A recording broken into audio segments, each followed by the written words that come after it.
আমি ভারত সরকারের প্রতি আহ্বান জানাচ্ছি, আগামী 25শে ডিসেম্বরের মধ্যে আপনারা খুনি মৃত্যুদণ্ডপ্রাপ্ত শেখ হাসিনা এবং আসাদুজ্জামান খান কামাল এবং হাদির হত্যাকারী, হাদির উপরে আততায়ী যারা ছিল, তারা যদি ভারতে আশ্রয় নিয়ে থাকে তাদেরকে 25শে ডিসেম্বরের মধ্যে আপনারা হস্তান্তর করুন, প্রত্যর্পণ করুন।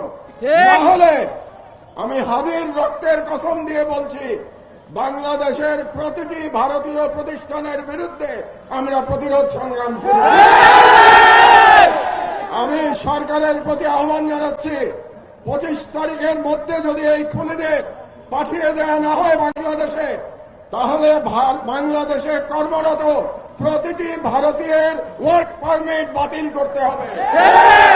জনগণের প্রতি আমি আহ্বান জানাচ্ছি, প্রতিটি ওয়ার্ডে আপনারা আইন শৃঙ্খলা কমিটি গঠন করুন, সমস্ত রাজনৈতিক দল মিলে একসাথে কমিটি গঠন করুন।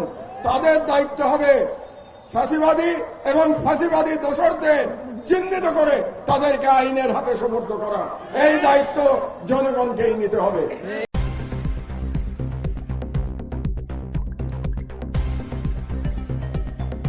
News Vision Digital Multimedia.